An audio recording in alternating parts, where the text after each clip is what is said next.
Get comfortable. A horror podcast. I'm Todd, joined by my wife, Becca. Hello. Hi.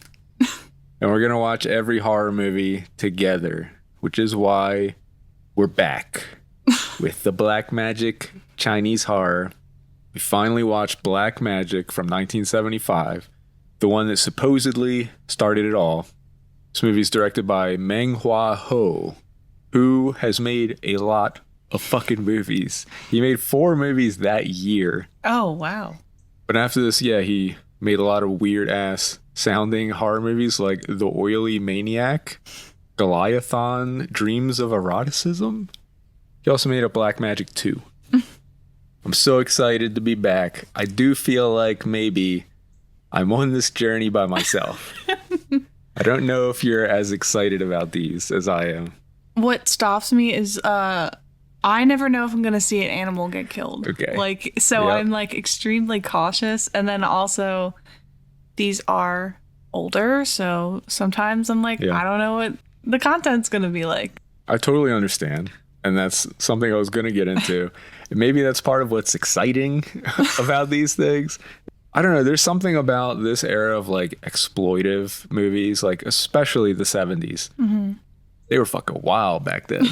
And so having a look into this completely different culture and seeing like how they handled that era, it's very exciting.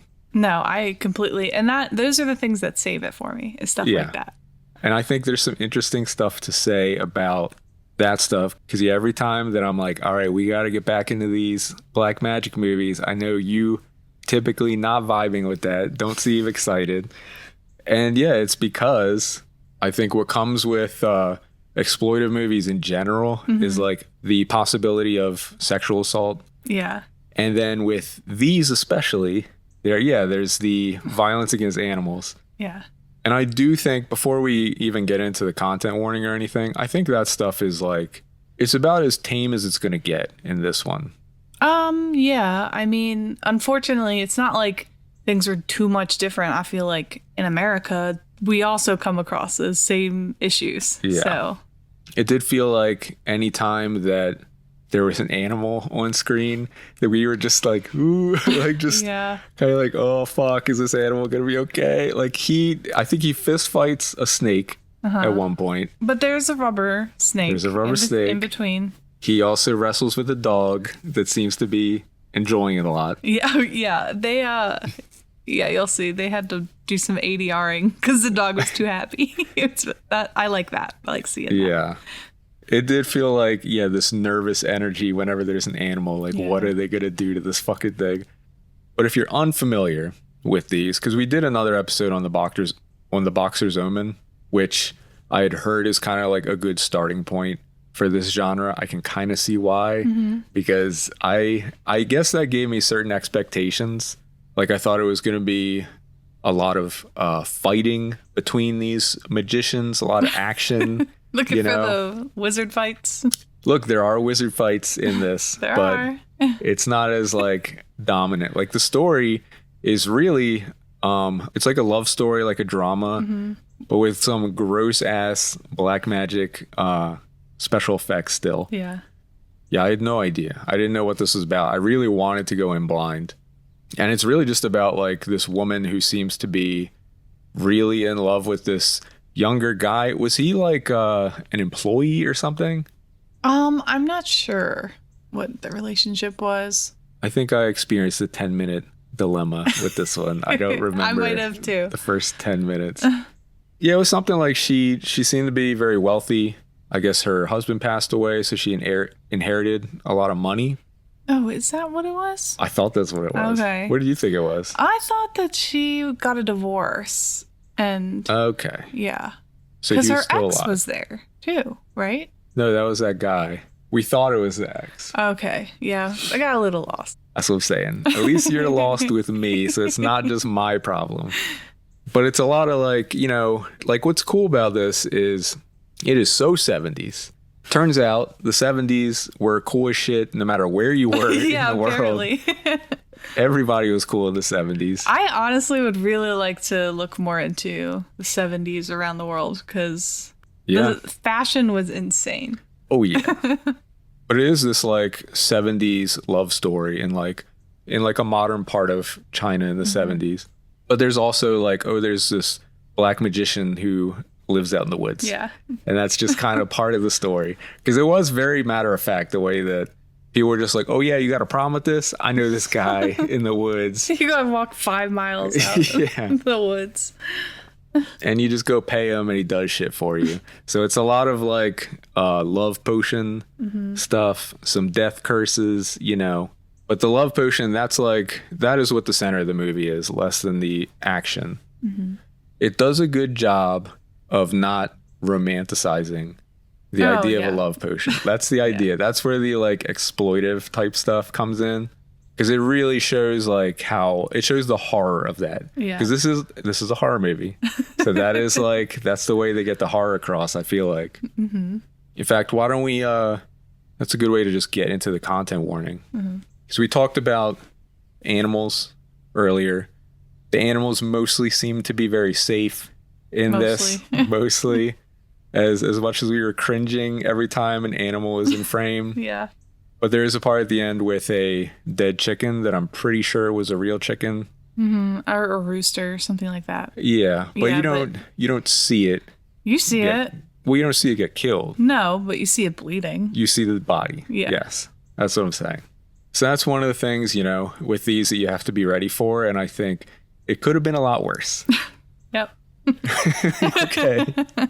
But the other part of it is, with when you're dealing with love magic, there is like a coercive aspect to that. Yeah. Which is kind of unmistakably sexual assault. And they even like put shit in their drink, you know, that makes them start to be affected by the love magic. Yeah, be affected. Get milked. No, that comes before. This is after you take it. Yeah, okay. We don't need to get in that because this is like... Look, you know what? Honestly, that was a little triggering. Like, okay. I don't know what it was about it, but watching a man milk a woman, that was... I don't know how to explain it. It was just very, like, dehumanizing. Okay. We didn't even set up... Okay, I guess we'll just say in the content warning, there is a lot of women being milked in this movie. It was just a little shocking. Listen, we tried to look up content warnings to be safe. Because if we look something up, it's like, hey, by the way, 100 snakes die in this movie, we might just skip that one. Yeah. But I couldn't really find anything except for the parent's guide on IMDb, which is not super helpful at all. I read through that. I was just like, I don't even know what to take from this. That's right. Yeah, you showed it to me. Exactly. I was like, I don't even know what I'm reading now. I was so confused and I handed it to you and you just like silently read it for like 2 full minutes. They were just like, I had to read things over. I was like, what? I recommend people look that up. Yeah. If you haven't seen the movie, it's funny. A lot of breast milk involved.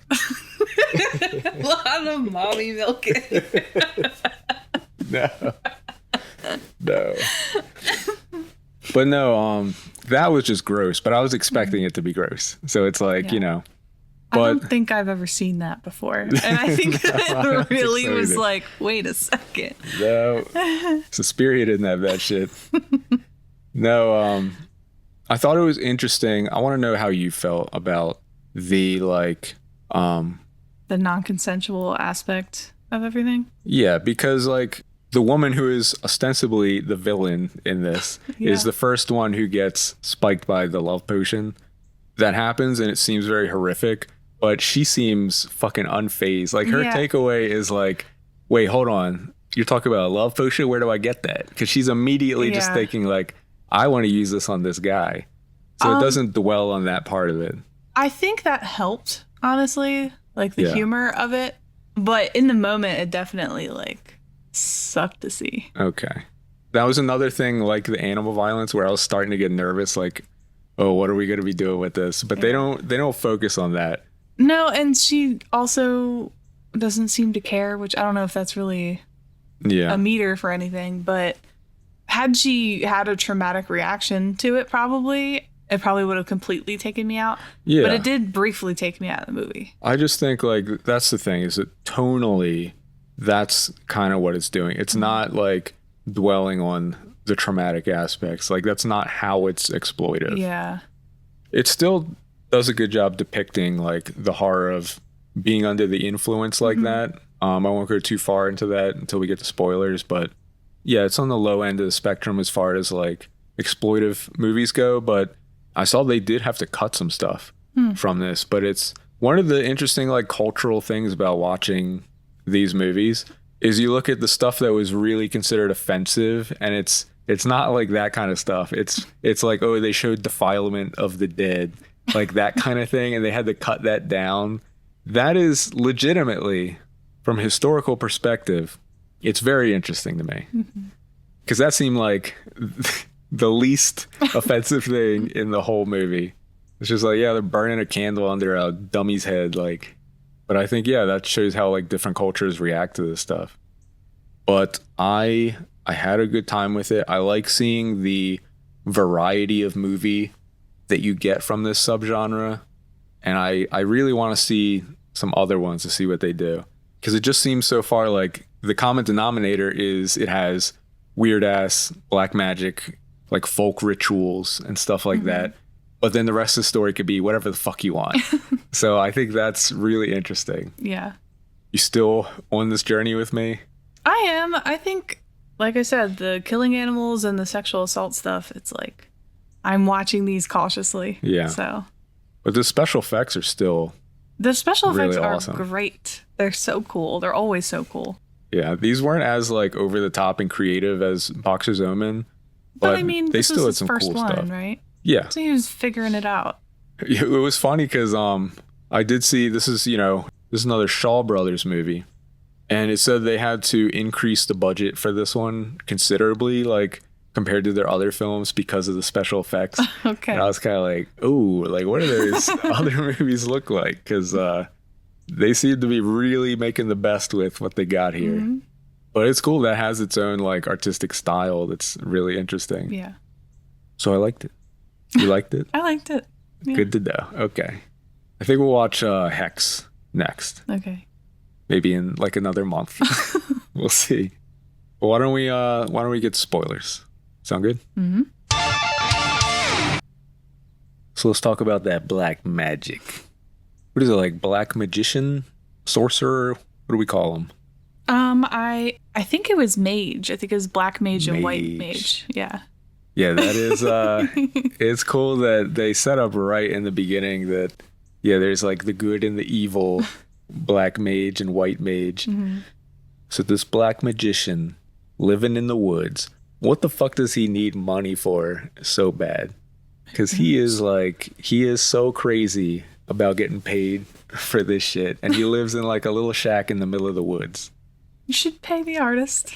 Yeah, well, that's what's really funny is there is that part early on when the guy is trying to get his love potion and he can't pay for it. And when he can't pay, the magician's just like, aha, you're going to regret this.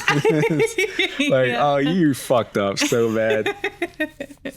It did kind of bother me that for the male getting the love potion, it was like, okay, you need some hair and a footprint. And that's it. Not even like a footprint, like the shoe print. That's good enough. And the woman, it's like, you need to take this medicine so that you lactate, but you also need blood and hair. It's so much more for a woman. Just as in life. Yeah, I feel like the breast milk was just for him. I don't think it felt like it was like he was like, oh, you have to do like. He's a little too excited about that. I don't know. This part's for me. He was a fucking creep. Well, he also used a love potion on the lady. Yeah. That's fucked up. Yeah, it's... Listen, it is very problematic. I mean, that's the story of the movie. Well, I mean, I see why they're doing it. It's almost like kind of Scooby-Doo in a way, where it's like... Yeah, I really like how they seem to take the black magic very seriously. Like, I love the rituals. I love Every part of that stuff. It seems like he's just making shit up as he goes. He's like, all right, dig up this body, burn its chin. White milk's going to come out of its mouth that I'm going to collect. It's like, it's not as bad as Boxer's Omen, because that one got super gross. Yeah, it did. It kept pushing it as it went. Yeah. Yeah. It definitely doesn't push it that far. This is them like just sticking their toe in the water. But it's still like cool. That's the most creative stuff in here, I think. And that's where all the weird effects come from. And I loved all the like wizard battles between him and the other one. Yeah. Yeah, the white mage, he seems to be like, you don't want this smoke. You don't want to fuck with this guy. Yeah. Because remember that like showdown between the two of them where the black magician had a skull out? Yes. And the white magician just had a little fucking flute that he was just playing at him. He was like, man, you don't want to fuck with that flute. And then he used the lady as like a human shield. Yeah, she got blasted. Yeah. There was like no friendly fire here. No. Yeah, it just made you like disintegrate. And that was another cool effect is I read the way they did it is they applied this makeup and like different looks and they'd take a shot of it and then redo it. So cool. Take another shot. And so it just looks like they're like stop motion. Yeah. That's cool. It was cool. Yeah. It is. That's the kind of stuff that it feels like we have advanced so far beyond it, but like artistically, it's so interesting. Yeah. I want to see more of that. I like that. Especially love the little cartoon lasers at the end. That was the most like, whoa, they were really they were fucking doing it. All that stuff is so cool though. Yeah. Oh, and I forgot, I had to write this down. There's the part where they go to the black magician and he's like, I can help you out with life, death, love, or flying. And I was like, I don't know if that's a translation. If that's a translation thing. It might be. I don't know. That made me kind of stop like, oh, flying? Oh, and it also sucked when, remember when the white magician was like treating the guy who's under the effects of the love potion? And he's just like, all right, you need to eat these centipedes. It's like, why can't it ever be normal? You think with the white magician, it would be like, have this little pie. You know, it's not going to be these centipedes. That's not exactly how it works, I think. Yeah. But it's still funny to think that. It just sucks if you're already cursed and they're like, all right, to fix it, eat some bugs. Maybe you have to be super high level white mage in order to give pie as a pie. It's not very good bedside manner, you know. I'm sorry, I'm a low level white mage. You have to eat these centipedes. It's just funny that it always has to be gross. It's like, why does it always have to be gross? I think these guys like it gross. I like it gross too. What can I say? But I know you also want to talk about that fashion. I don't have too much to say about the fashion, just more so that I was so impressed with how cool everything looked. Yeah. Like even the construction workers had like really fashionable, cool outfits. Yeah. I have no idea where this was supposed to take place. We did have that part with when the guy runs into a coconut. And I was like, no, it's a melon. And you were like, no, I think it's a coconut. We were like going back and forth. Yeah. And it was a fucking coconut, which made us both like, are there coconuts in China? Like, you had to look that up, right? I did. And they do. They have a coconut forest, which is insane. I think that's where it took place. That's so cool. Learning so much, so ignorant about China, it turns out. I think it's not too surprising. I mean, if you have some warmer climate in your country, probably you'll have coconut trees, maybe. Yeah. If they're indigenous to the area. Why not? Yeah, that's what we were saying is like, I guess when it's the 70s, like you're cool no matter where the fuck you are in the world. But there is a vibe, there's an aesthetic. That was not the word. There was an aesthetic. Yeah, aesthetic. To this and the Boxer's Omen. I think that's what I'm most excited about. I really want to check out more of these like early 70s black magic movies. Because Boxer's Omen, I think, was like 84. So it was a bit later. I think that was like right before they stopped making them. We didn't even really talk about the love story. That was really just a vehicle for the black magic, I think. Yeah. It was cool. It was interesting the way they depicted like the effects of the love potion. You remember? Because when the guy's afflicted, it's like everything around him just looks horrifying and mutated until he gets to the chosen woman. Yeah. And then she looks amazing and beautiful. And like, it actually is like a much darker kind of view of that whole love potion trope. You know, it's the idea that the world becomes horrible unless you're around this person. Like, that kind of sucks. Yeah. That is where like the horror really comes in, I think. And it's really well done, really effective. They use that colored lighting to shift the mood at certain parts. Yeah, and didn't they also do some like fisheye lens-ish I think things too? That also, because that was really trippy too. So fucking cool. I'm starting to really love the 70s. Me too. And horror, I think. I think I really missed out. I was mostly in the 80s and 90s, I guess, just since I was born in the 80s, you know, but really loving the 70s and the 60s now. Yeah, I think I always kind of had a draw to the 60s, 50s too, but more recently also the 70s. I think what really started to tip it off was watching Alien. Oh yeah. And I was like, oh shit, this is such a cool aesthetic. I love this. We need to find more cool 70s movies. Mm-hmm. Check those out next. I think that's all I got. Had a really good time with this one. Mm-hmm. Want to get back into more? I wonder if we should watch the second one. I don't know. I'll have to look into that. But do you have anything else? Nope. Okay. Then you can go to ghostbeast.com for all our links. You can also search for Ghost Beast Pod. You can follow Lux Fatale. Check out Becca's artwork. Thank you. And of course, you can wear Becca's cool artwork if you go to our store and support us. And as always, thank you to the FUs for providing all of our music. You can check them out at thef-usc.com. And finally, you can follow Ghost Beast on Letterboxd, where we rank everything we cover. Here we go. I put it above Trick or Treat and below Lady Frankenstein.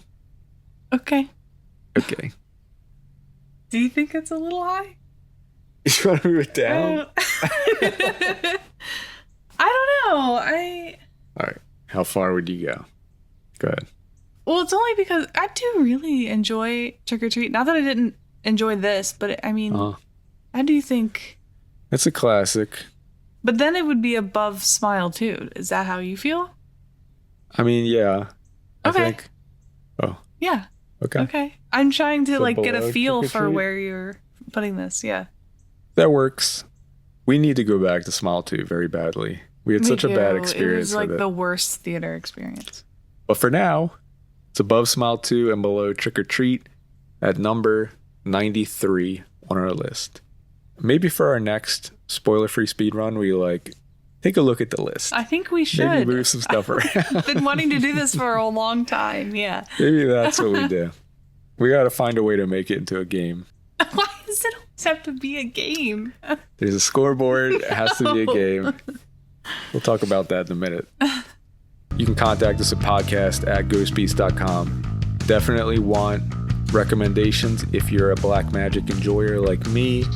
I want to know which ones to watch because it seems like they really start shoveling these things out there. I don't want to watch like all of them. All right. Or any other cool 70s movies.